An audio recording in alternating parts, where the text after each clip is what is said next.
কৃষ্ণ সুদামা লীলা। এই লীলাটি আস্বাদন করতে গেলে সর্বপ্রথম আমাদের এই লীলাটির প্রথম পদটি আস্বাদন করতে হবে, তাহলে আপনাদের কাছে লীলাটি পরিষ্কার হয়ে যাবে। কি বলছে?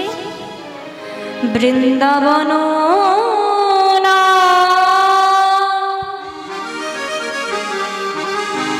বিধর্ম ব্রাহ্মণ মটুকের গৃহে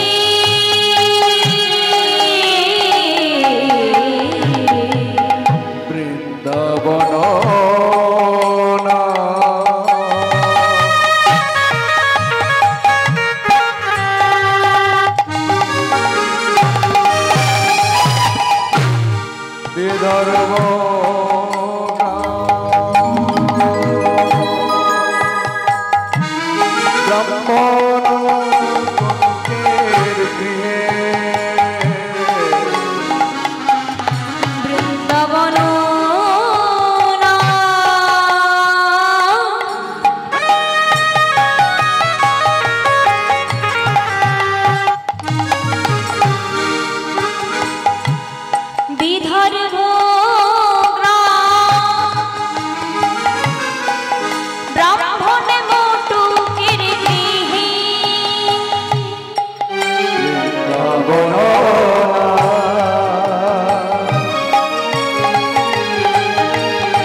বিধর্ম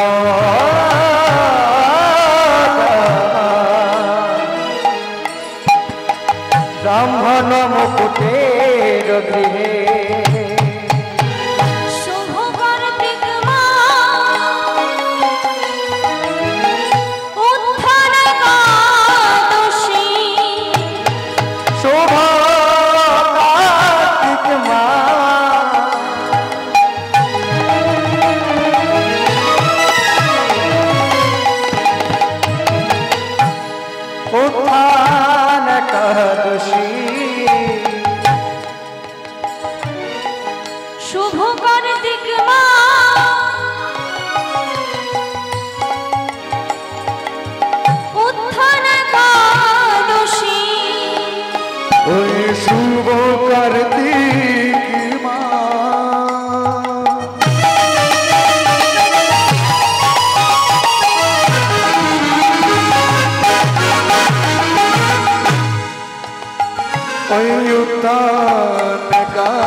কার্তিক মাস উত্থান একাদশী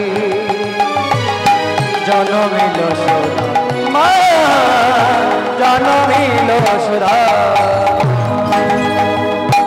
ত্রেতার ঘর দেশে জন্ম নিল ঘর দেশে জন্ম নিল ঘর দেশে জন্ম নিল দাপরেতে সুদামা হলো ঘর দেশে জন্ম নিল সুদামা হলো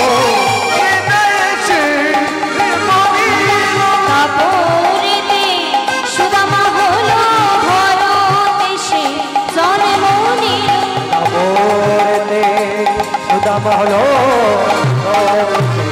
জন্ম হলো। তাহলে বৃন্দাবনের বিদর্ভ গ্রাম পিতা মুটুক ব্রাহ্মণ আর মাতা রচনা দেবীর কোল আলো করে এই ধরাধামে অবতীর্ণ হলেন দাপর যুগের ভগবান শ্রীকৃষ্ণের প্রিয় বন্ধু, যার নাম হলো সুদামা। কে সুদামা? সর্বপ্রথম এইটি আমাদের জানতে হবে। এই সুদামাকে জানতে গেলে আমাদের প্রবেশ করতে হবে ত্রেতা যুগে। কে সুদামা? না, ত্রেতা যুগে রাজা দশরথের হয়েছিল কঠিন ব্যাধি।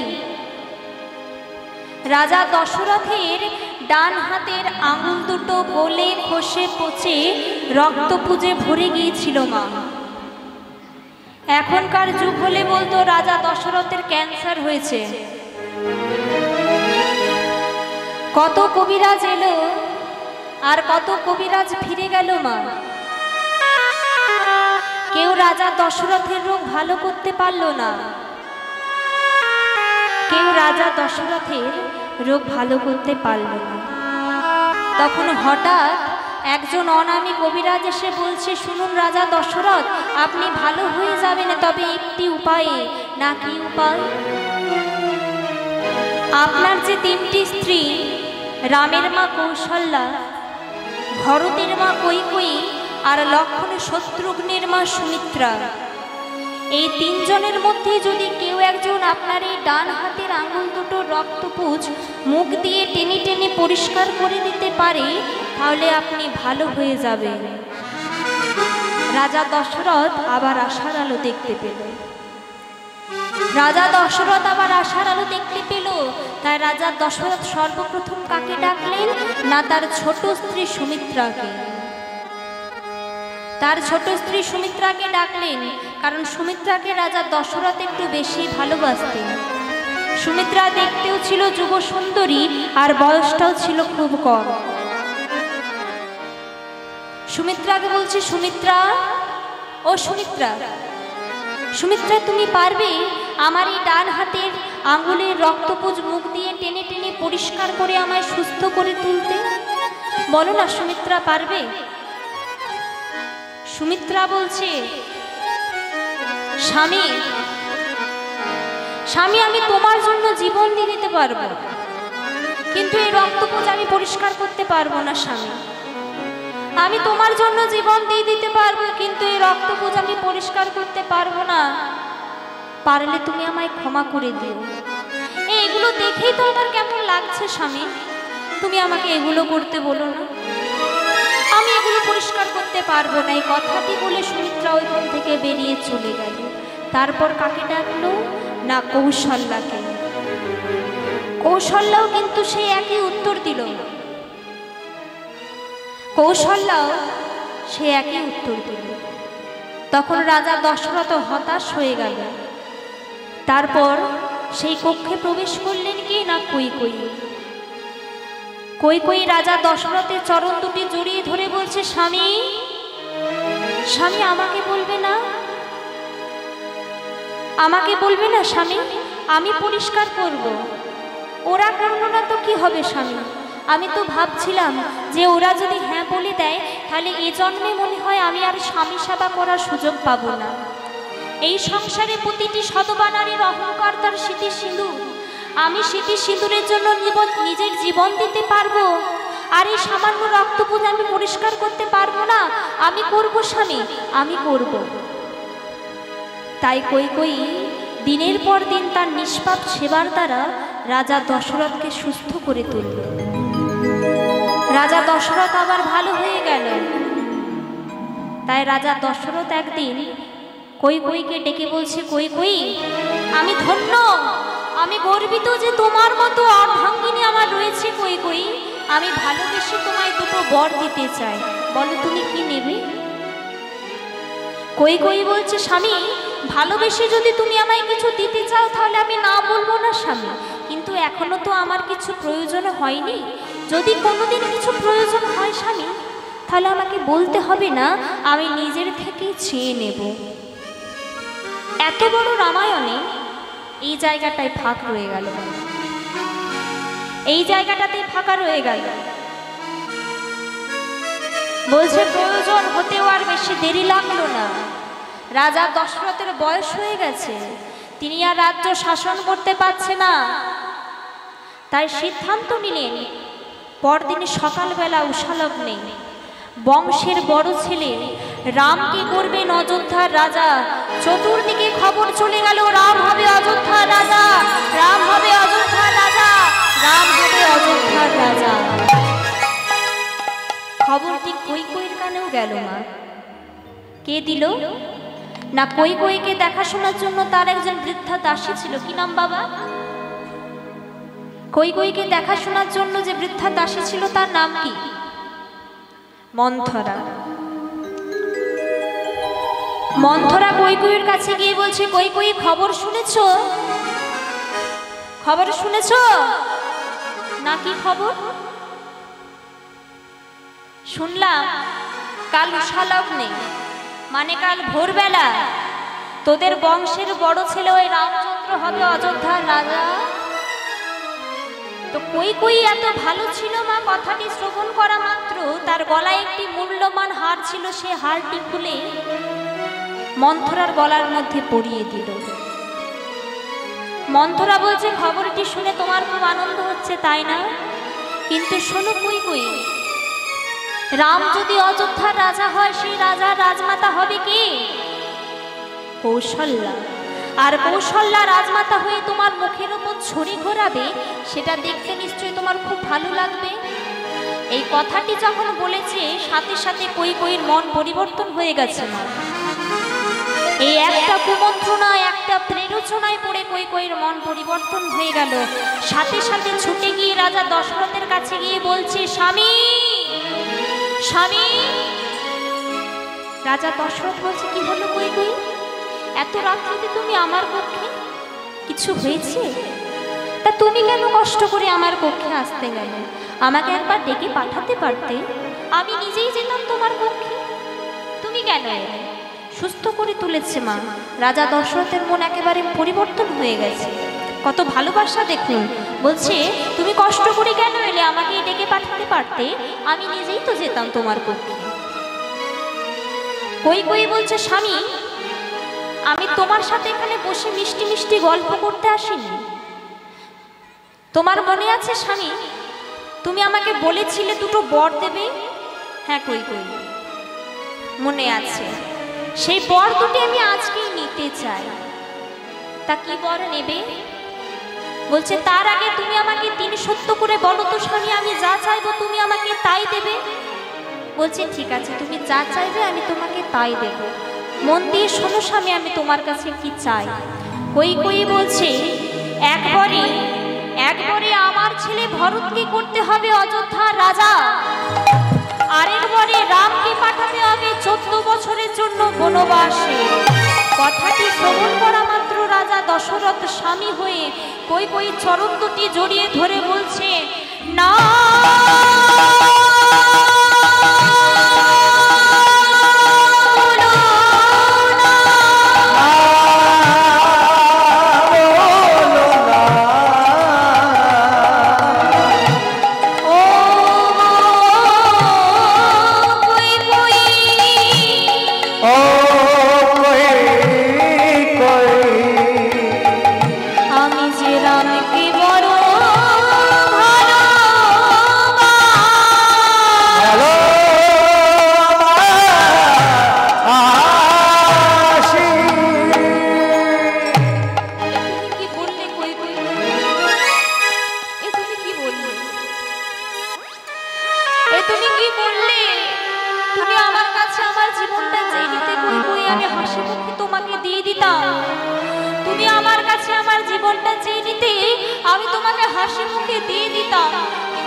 তুমি বললে কেন যে রামচন্দ্রকে 14 বছরের জন্য বনবাসে পাঠাতে হবে? তুমি যখন বললে ভরতকে সিংহাসনে বসাবে, তখন পর্যন্ত ঠিক ছিল। কিন্তু আমি রামকে কেমন করে বলবো, বাবা রাম তুই বনবাসে যা, 14 বছরের জন্য তুই বনবাসে যা। আমি কেমন করে রামকে বলবো তুমি আমার কাছে আমার জীবনটা চেয়ে নিতে? কই আমি দিয়ে দিতাম তোমাকে, কিন্তু তুমি এমন কথা কেন বলবো? কই বলছো, স্বামী তুমি আমাকে 3 সত্য করেছো, তোমার মনে নেই? তাই সকাল হয়ে গেল, রাম যাচ্ছে বনে, সীতা যাচ্ছে শনে, ভাই লক্ষ্মণও যাচ্ছে রামের শনে। রামচন্দ্র যখন বনে যাচ্ছে, তখন রাজা দশরথ রামকে জড়িয়ে ধরে বলছে, বাবা রাম আমার জন্য তোর এত বড় শাস্তি বাবা, আমি তোর কেমন হতভাগ্য পিতা, আমি তোর কেমন হতভাগ্য পিতা, আমার জন্য তোকে বনবাসে যেতে হচ্ছে, পারলে তোরে বাবাকে ক্ষমা করে দিস। আমি জানতাম না আমি সুস্থ হয়ে গেলে তোকে এত বড় শাস্তি ভোগ করতে হবে রে। তাহলে আমি কোনোদিন সুস্থ হতেই চাইতাম না। আমি যে জানতাম না রে, আমি সুস্থ হয়ে গেলে তোর এত বড় শাস্তি হবে। রামচন্দ্র বলছে, কেঁদো না বাবা, তুমি কেঁদো না। কাঁদছো কেন? আমি যে ধন্য, আমি যে গর্বিত যে পিতৃসত্য পালিবারে আমি যাচ্ছি বনে। আমি যে ধন্য বাবা, আশীর্বাদ করো বাবা, আমি যেন ভালোভাবে বনবাস করতে পারি। রামচন্দ্র যখন বনে যাচ্ছিল তখন রাজা দশরথ রামচন্দ্রকে বলছে, বাবা রাম, আমার একটা কথা রাখবি? বনের মধ্যে থাকতে থাকতে যদি কোনোদিন শুনিস তোর এই বৃদ্ধ পিতা মারা গেছে, তখন তুই কি করবি জানিস বাবা? তখন তুই কি করবি জানিস? ওই বনে পিণ্ড দিয়ে দিবি, ওই বনে পিণ্ড দিয়ে দিবি, ওই বনে পিণ্ড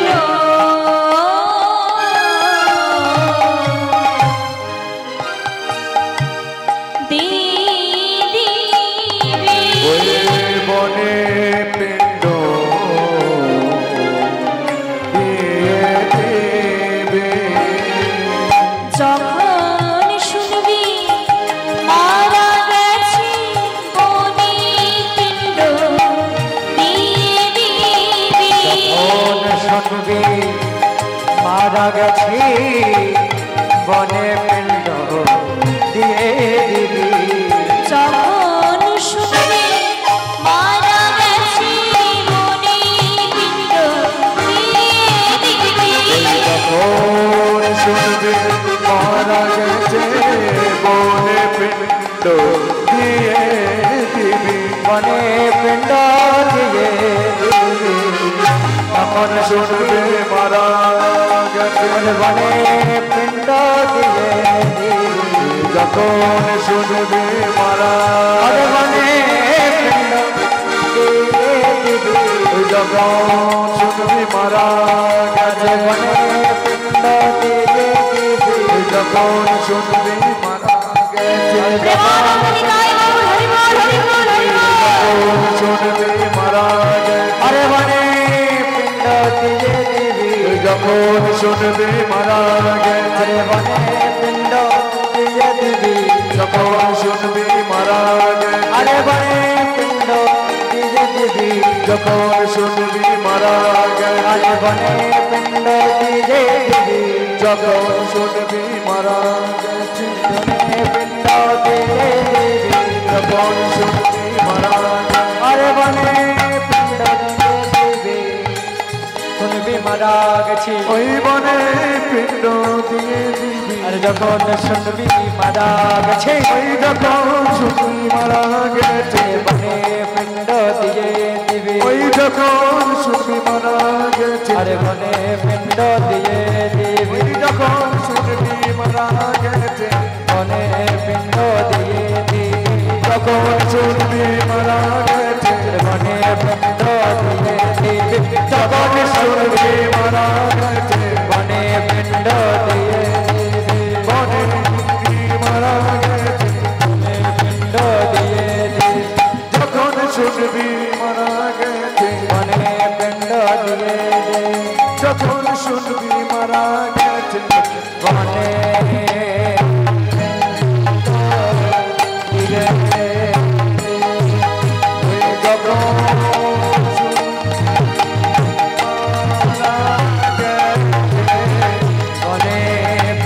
পিণ্ড দিয়ে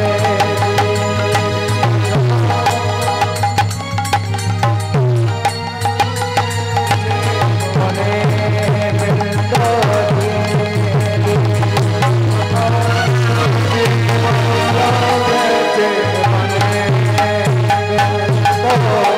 দিয়ে দিয়ে দিবি, ওই যখন শুনবি মারা গেছে বনে পিণ্ড দিয়ে ওই যখন শুনবি মারা গেছে বনে পিণ্ড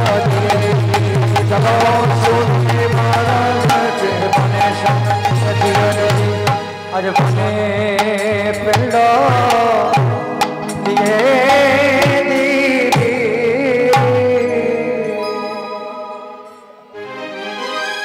রামচন্দ্র যখন বনবাসে গিয়েছিল তখন ভরত ছিল তার মামা বাড়িতে। ভরত যখন বাড়িতে ফিরে এসে দেখলো রামচন্দ্র নেই, তখন ছুটে গেল রামচন্দ্রের কাছে। রামচন্দ্রের কাছে গিয়ে বলছে, দাদা তুমি বাড়ি ফিরে চলো দাদা, আমি সিংহাসন চাই না দাদা, চলো তুমি বাড়ি ফিরে চলো। তুমি আমার মায়ের কথায় কিছু মনে করো না দাদা, চলো না দাদা তুমি বাড়ি ফিরে চলো। রামচন্দ্র বলছে, না রে ভাই, এখন যদি আমি বাড়ি ফিরে যাই সবাই বলবে রামচন্দ্র সিংহাসন লোভী, সিংহাসনের লোভে চলে এসেছে। তুই এক কাজ কর, তুই বাড়ি ফিরে যা, 14 বছর তুই রাজ্য শাসন কর, মা বাবাদের দেখিস, প্রজাদের মঙ্গল করিস, কেমন? ভরত বলছে, আমি শুধু হাতে যাব দাদা। রামচন্দ্র বলছে, আমার কাছে যে তোকে দেওয়ার মতো কিচ্ছু নেই, আমি যে আমার সব কিছু অযোধ্যায় ফেলে এসেছি, আমার এই খড়ম জোড়া দুটি রয়েছে কেবল, আমার কাছে কেবল এই খড়ম জোড়া দুটি রয়েছে, এইগুলো নিয়ে যাবি? ভরত বলছে, হ্যাঁ দাদা তুমি আমাকে তাই দাও। তাই ভরত সেই খড়ম জোড়া দুটি আশীর্বাদ পুষ্ঠ নিয়ে এসে মাথায় করে নিয়ে এলো, নিয়ে এসে সিংহাসনে প্রতিষ্ঠা করে দিয়ে নিচে আসন পেতে বসে রাজ্য শাসন করতে লাগলো। 14 বছর পর যখন রামচন্দ্র ফিরে এসে দেখলো ভরতের এই এত বড় ত্যাগ, তখন রামচন্দ্র ভরতকে বলছে, তুই কি করেছিস ভাই? যে সংসারে এক ভাই আরেক ভাইকে এক হাত জমির জন্য মামলা মোকদ্দমা করতে পারে, সেই সংসারে তুই এত বড় ত্যাগ করলি? এ কোনো ভাই ভাইয়ের জন্য করতে পারে না রে, পারে একমাত্র প্রিয় ভক্ত তার আরাধ্য দেবতার জন্য করতে। তাই আমি রামচন্দ্র আগত দাপর যুগে আমি হব ভগবান শ্রীকৃষ্ণ, আর তুই হবি আমার প্রিয় সখাকে। যে দেখেছে অমনি কি দেখতে পেল না, তার পাতাটি খুব সুন্দর। তাই এবার কি বলছে, এই কানাই তোর পাতাটি কেমন? কানাই প্রথমে কিছু বলল না মা, তাই সুদামা কাকে জিজ্ঞেস করছে, শ্রীরাম তোর পাতা কেমন?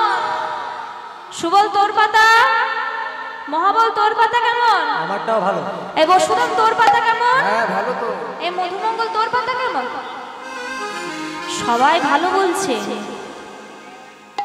এবার যখন বলেছে কানাই তোর পাতাটি দেখা, তখন কানাই কি করেছে না, নিজের পাতাটি বক্ষ মাঝে চেপে ধরেছে। যেই না বক্ষ মাঝে চেপে ধরেছে, অমনি সুদামা বলছে, আয় কানাই বক্ষ মাঝে কি চেপে ধরলি রে? বলছে, বক্ষ মাঝে পাতা। কই তোর পাতাটি দেখি। না আমারটা দেখতে হবে না, তোদেরগুলো 10 বার করে দেখ। বলছি দেখা। না তোদেরগুলো দেখ, আমারটা ভালো পাতা। বলছি দেখা। যেই না জোর করে ছিনিয়ে নিয়েছে, অমনি কি দেখতে পেল না, কৃষ্ণ ছিদ্রযুক্ত পাতাটি পেয়েছে। তখন সবাই বলছে, আজকের খেলায় কৃষ্ণ হলো চোর। চোর চোর। কৃষ্ণ বলছে, আমি চোর? বলছে, হ্যাঁ তুই চোর। বলছে, আমি চোর?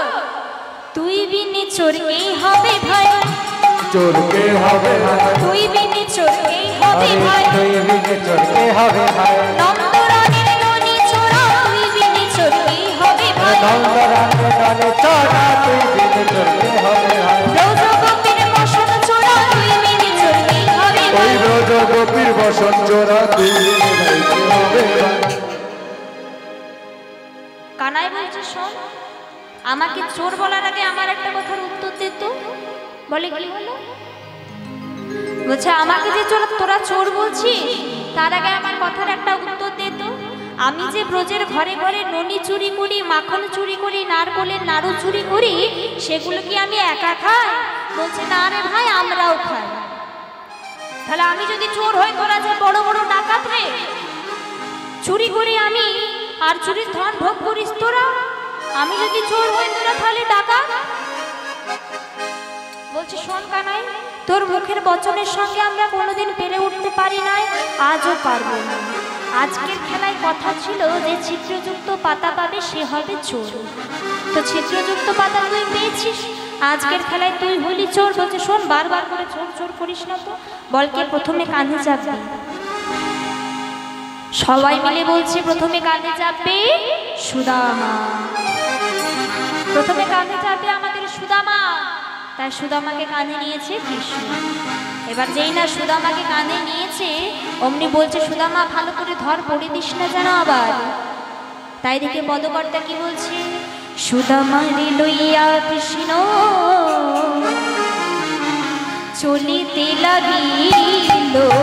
উলুধ্বনি সুদামারে লইয়া কৃষ্ণ চলিতে লাগিল। সুদামারে লইয়া কৃষ্ণ চলিতে লাগিল।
জ্বলেছে চিতা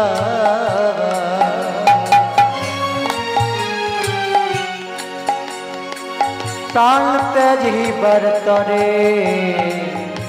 নন্দ রাজা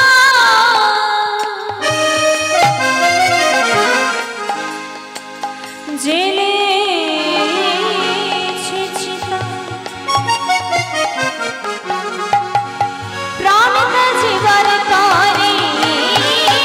নন্দ রাজা জেলেছে চিতা প্রাণ ত্যাগিবারে তরে। কোন দুঃখে তুই রাজা হলি মথুরাপুরে, কোন দুঃখে তুই রাজা হলি মথুরাপুরে। ওরে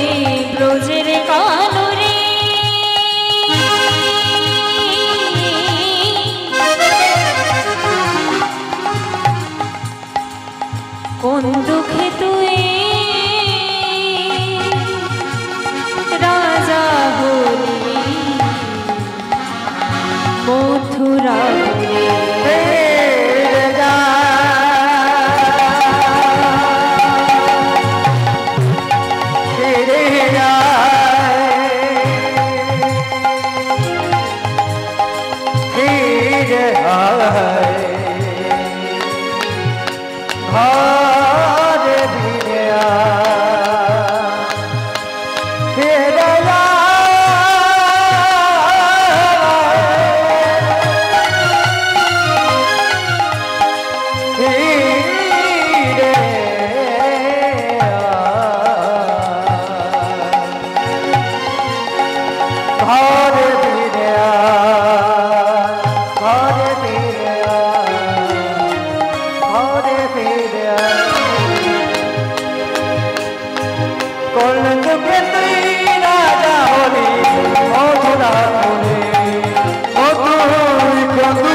কত না প্রেমের লীলা করেছিল বৃন্দাবনে। সুদামা কৃষ্ণ বিহনে পাগল হয়ে গেল একদম। কৃষ্ণ বলরাম এসে উপনীত হয়েছে কোথায় না অবন্তী নগরে কাশীধামের সন্নিকটে গুরুদেবের শান্তিপুনি মুনির আশ্রমে। সুদামার মা জানতে পারলো কথাটা। তখন সুদামার মা সুদামার পিতাকে বলছে, ওগো শুনছো, কৃষ্ণ বলরাম যখন গুরুর আশ্রমে তখন তুমি আমাদের ছেলেকে গুরুর আশ্রমে ভর্তি করে দাও, কেমন? কৃষ্ণ বলরামকেও দেখতে পাবে আর লেখাপড়াটাও হয়ে যাবে। তাই আবার কৃষ্ণ বলরাম আর সুদামার শিক্ষার উদ্দেশ্যে গুরুগৃহে আবার মিলন হল। কিন্তু ভগবান নিজ মুখে বলেছেন, যে করে আমার আশ আমি প্রথমে করি তার সর্বনাশ, তথাপি যে ছাড়ে না আমার বাস আমি হই তার দাসানুদাস। কেন বললাম ভক্তমণ্ডলী, এইভাবে গুরুগৃহে থাকতে থাকতে একদিন গুরুদেব শান্তিপুনি মুনি কৃষ্ণ বলরাম সুদামাকে বলছে, কৃষ্ণ বলরাম তোমরা তো এবার বড় হয়েছো, তা তোমরা আমার কাছে কে কি শিক্ষা নেবে বলো। কৃষ্ণ বলছে, গুরুদেব আমি আপনার কাছে শিখতে চাই রাজনীতি ও যুদ্ধনীতি। বলরাম তুমি? আমি আপনার কাছে শিখতে চাই ধনুর্বিদ্যা। সুদামা তুমি? গুরুদেব আমি চাই না শিখতে ধনুর্বিদ্যা, চাই না শিখতে রাজনীতি যুদ্ধনীতি, আমি আপনার কাছে বেদ অভ্যাস করতে চাই। বাবা, যে বেদ অভ্যাস করে তাকে কি বলে জানো? তাকে বলে বিপ্র। আর যে বিপ্র একবার বেদ অভ্যাস করতে করতে ব্রহ্ম জ্ঞান লাভ করে সেই হয় প্রকৃত ব্রাহ্মণ। এইভাবে গুরুগৃহে থাকতে থাকতে একদিন ভগবান শ্রীকৃষ্ণ সুদামাকে পরীক্ষা করার জন্য বলছে, সুদামা, এই সুদামা, বৃন্দাবনে যখন থাকতাম তখন কত কি চুরি করে খেতাম বল, কিন্তু যখন থেকে গুরুদেবের বাড়িতে এসেছি আর কিছু চুরি করে খাওয়া হয়নি। আর চুরি করবি? বলে চুরি? হ্যাঁ চুরি। না রে, তখন আমরা ছোট ছিলাম তখন চুরি করে খেয়েছি, কেউ কিছু বলতো না। এখন তো বড় হয়েছি, এখন কি আর চুরি করে? তাহলে তুই আমায় কেমন ভালোবাসিস, বন্ধুর জন্য একটু চুরিও করতে পারবি না? কথাটি যেই না বলেছে সুদামার মন পরিবর্তন হয়ে গেছে। সুদামা বলছে, চুরি করতে হবে? বলে হ্যাঁ। কোথায় চুরি করতে হবে? গুরুগৃহে। বলে গুরুগৃহে? হ্যাঁ রে, আমি জানিস তো কালকে গুরুমাকে দেখেছি বড় বড় নারকলের নাড়ু করতে। সেই নারকলের নাড়ুগুলো আবার গুরুমা ওই তাকের মধ্যে তুলে রেখেছে, জানিস? এখন তো গুরুমা বাড়িতে নেই, নদীতে স্নান করতে গেছে। আর গুরু বাবা এখন পুজোতে বসেছে। শোন, আমি দরজায় পাহারা দেব, আর তুই ভেতরে তাকের থেকে ভালো ভালো দেখে নারকলের নাড়ুগুলো পেড়ে নিবি। আমি দরজায় পাহারা দেব। সুদামা বলছে, দেখ ভাই, গুরুমা এলে কিন্তু বলে দিস, কেমন? বলছে, হ্যাঁ চিন্তা কিসের, আমি তো বললাম দরজায় পাহারা আমি দেব। আমি যদি দরজায় পাহারা দিই তোর চিন্তা কিসের? এবার ভগবান দরজায় পাহারা দিচ্ছে। যিনি জগৎকে পাহারা দেন আজ তিনি দরজায় দাঁড়িয়ে পাহারা দিচ্ছেন। আর সুদামা একটা দুটো তিনটে চারটে করে নারকলের নাড়ুগুলো নেওয়ার পর কৃষ্ণকে দেখিয়ে দিয়ে বলছে, এই কৃষ্ণ এগুলোতে হবে? বলছে, দূর ফাঁকা, এগুলোতে কি হয়? এতদিন পর চুরির জিনিস খাবো, আরো নেই, আপনি তো চিন্তা কিসের? আমি তো রয়েছি, আমি তো বলে দেব। তাই যখন আরো নারকোলের নাড়ু নিতে শুরু করেছে, অমনি হয়েছে কি না, সম্মুখে আসছে গুরুমা। গুরুমা আসছে, কিন্তু কৃষ্ণ একবারের জন্য সাবধান করলো না সুদামাকে যে বাইরে গুরুমা আসছে। যেই না গুরুমা ভেতরে প্রবেশ করতে যাবে, অমনি কৃষ্ণ গুরুমাকে দেখিয়ে দিয়ে বলছে, গুরুমা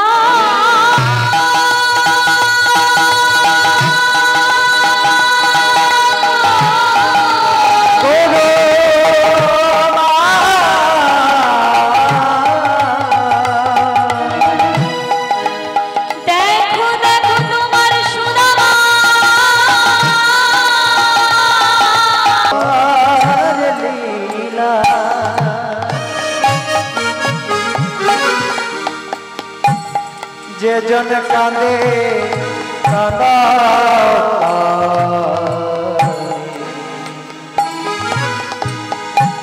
একই তোমার লীলা।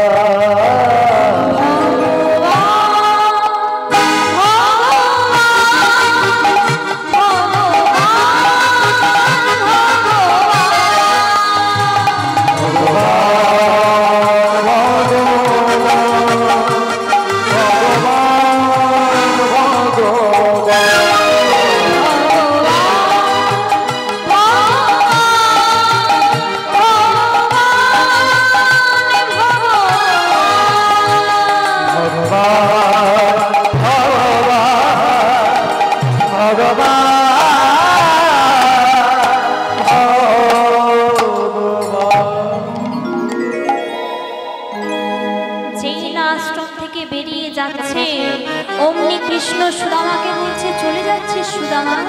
সুদামা বলছে, আর কি বাকি রেখেছিস রে? আর কি কিছু বাকি আছে নতুন করে? আর কি কিছু বাকি আছে? কৃষ্ণ বলছে, সুদামা,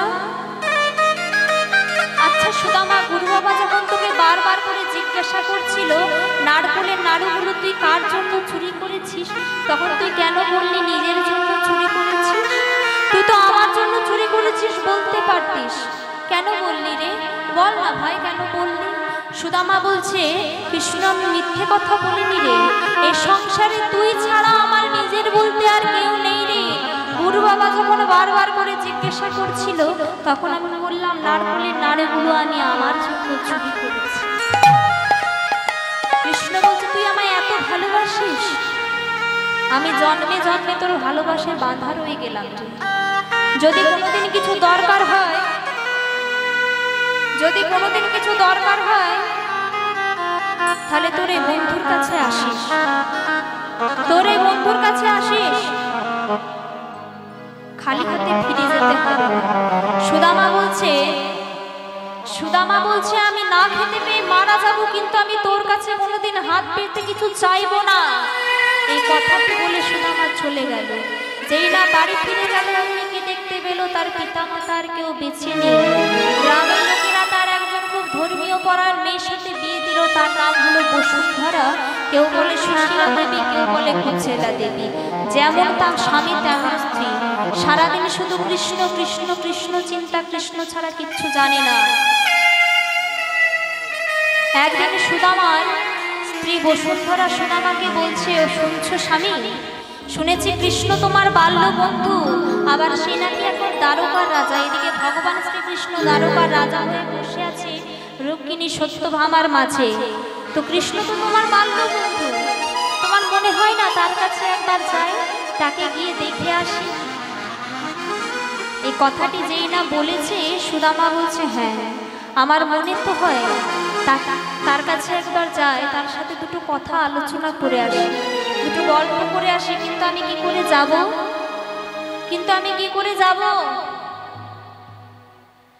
আমি যদি বৃন্দাবন থেকে তার কাছে যাই, আর সে যদি বলে কি এনেছিস বৃন্দাবন থেকে এতদিন পর এনে, আমি যে শুধু হাতে যেতে পারবো না, তখন বসুন্ধরা ভিক্ষায় বেরোলো। ভিক্ষা করে কিছু বাড়িতে পেল চাল, কিছু বাড়িতে পেল চিড়ে। সেই চালগুলিকে বাড়িতে এনে ভেজে করে দিল নিল মুড়ি, এবার গামছার মধ্যে বেঁধে সুদামাকে দিয়ে দিল। সুদামা সেগুলিকে নিয়ে মনের আনন্দে যাচ্ছে আজকে দ্বারকার পথে। বৃন্দাবন থেকে দ্বারকার রাস্তা 978 কিলোমিটার। পায়ে হেঁটে যাচ্ছে, পায়ে হেঁটে যাচ্ছে। জীর্ণ শীর্ণ হয়ে গেছে পদযুগল, আর চলতে পারছে না। যেই না মধ্য রাস্তায় এসেছে, অমনি ভগবান শ্রীকৃষ্ণ সুদামাকে পরীক্ষা করার জন্য কি করলো না, তারা বাম পায়ে নুপুরটি রাস্তার ধারে ফেলে রেখে দিল। সুদামা সেই নুপুরটিকে হাতে নিয়ে বলছে, ওগো আমার আর কোনো চিন্তা রইল না। ভগবান শ্রীকৃষ্ণ মনে মনে ভাবছে, যাক সুদামা হয়তো জাগতিক সোনা পেয়ে কালো সোনাকে ভুলে গেল, কিন্তু ভুলে যায়নি বাবা। সুদামা ভাবছে, ওগো তোমরা মনে করছো আমার আর কোনো চিন্তা রইল না, কিন্তু আমার কোনো চিন্তা রইল না কেন জানো? আমি তো বৃন্দাবন থেকে দ্বারকায় যাচ্ছি, দ্বারকার পথঘাট আমি তেমন কিছু জানি না। তো আমার বন্ধু কৃষ্ণ কত দয়ালু, কত করুণাময়, যে আমার জন্য তার বাম পায়ের নুপুরটি রাস্তার ধারে ফেলে রেখে দিয়েছে। আর বোঝাতে চাইছে এই পথে আয়। এবার যেই না কোনো ক্রমে এসে উপনীত হয়েছে দ্বারকাতে, পদযুগল থেকে রক্ত পড়ছে, মা আর চলতে পারছে না। জীর্ণ শীর্ণ দেহ, একটা ধুতি পড়েছিল সেটাও ছিঁড়ে গেছে। নয়ন জলে বুক ভাসাচ্ছে আর কাঁদতে কাঁদতে বলছে, কানাই আমার যত কষ্টই হোক না কেন রে, আমি যখন তোকে দেখা করার উদ্দেশ্যে এসেছি দেখা আমি করবো। যেই না দ্বারকায় প্রবেশ করেছে, অমনি একজন বয়স্ক মহিলাকে দেখে জিজ্ঞাসা করছে, মা এটা কি দ্বারকা? বলে, হ্যাঁ বাবা এটাই দ্বারকা। আচ্ছা মা, এখানে আমার বন্ধু কানাই কোথায় আছে বলতে পারবে? কানাই কই? কানাই নামে তো এখানে কেউ থাকে না। তোমাকে তো দেখে মনে হচ্ছে তুমি দাঁড়াতেই পারছো না বাবা। তুমি এক কাজ করো, ওই যে দূরে অট্টালিকা দেখতে পাচ্ছ, তুমি ওইখানে যাও। ওইখানে আমাদের মহারাজ কৃষ্ণচন্দ্র থাকে, তুমি তার কাছে যাও, দেখো সে তোমাকে বলে দিতে পারবে এখানে কানাই নামের কেউ থাকে কিনা। যেই না দ্বারকার অট্টালিকার সামনে এসে উপনীত হয়েছে, অমনি দাঁড়িরা সুদামাকে দেখে বলছে, এই ভিখারি কোথায় যাবে? সুদামা বলছে, একটু ভেতরে প্রবেশ করতে দেবে? আমার বন্ধু সিংহাসনে বসে আছে। বলছে, যে সিংহাসনে বসে আছে সে তোমার বন্ধু? তোকে দেখে ভিখারি দরিদ্র মনে হচ্ছে, নিজের স্বরূপটা একবার আয়নায় দেখেছিস? এখানে একটা বিখ্যাত ভজন আছে বাবা। সুদামা কি বলছে দেখুন, আরে তোমারে পালুষ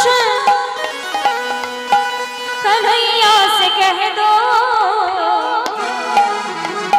के द्वार पे सुदामा परिवा गया है। अरे द्वार पालो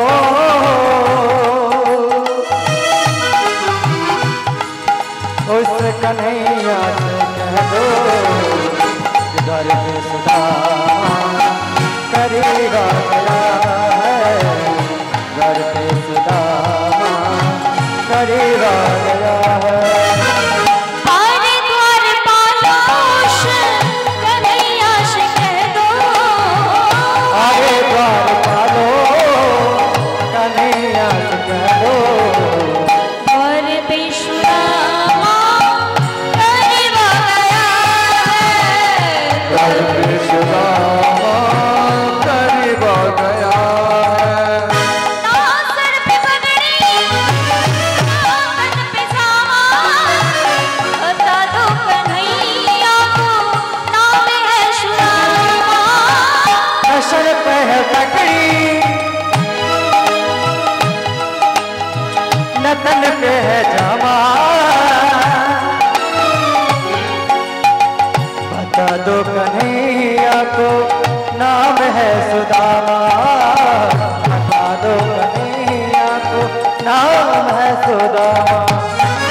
ना सर पे पगड़ी ना कान पे सामा, बता दो कन्हैया को नाम है सुदामा। बता दो कन्हैया को नाम है सुदामा।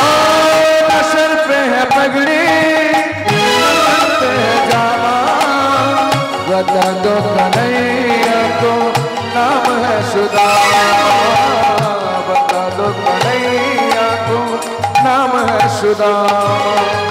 भटकते भटकते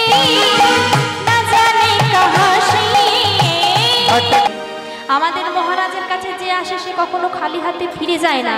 আপনাকে দেখলাম যে খালি হাতে এসে আবার খালি হাতে ফিরে যাচ্ছেন। এবার সুদামা ভাবলো আমার বন্ধুর এই লীলা। এই বলে সুদামা চলে গেল। যেই না এসেছে নিজ বাড়িতে, অমনি কি দেখলো, খড়ের চালা বাঁশের বেড়া তো নেই, বাবা অট্টালিকা হয়ে গেছে, তাই বুঝতে পারছে না কোথায় এসেছে। যেই না বসুন্ধরা রাজ সাজে সজ্জিত হয়ে সুদামার সামনে এসেছে, সুদামা চিনতে পারেনি। বলছে, ও স্বামী, আমাকে চিনতে পারছো না? পূর্বের কথাগুলি যখন সব খুলে বলল, তখন সুদামার বুঝতে কিছু বাকি রইল না। বলল, আজ থেকে যতদিন শরীরে থাকবে প্রাণ, গাইবো আমরা মধুর কৃষ্ণ নাম। যেই না চোখ দুটিকে বন্ধ করলো, অমনি রাধা কৃষ্ণ যুগলে দর্শন পেল। ভক্তমণ্ডলী, ভক্তিমতী মায়েরা এবং আমার বাবার, আমাকে এখানে বলা হয়েছিল একটা লীলা গেয়ে, রাসের পদাবলী গেয়ে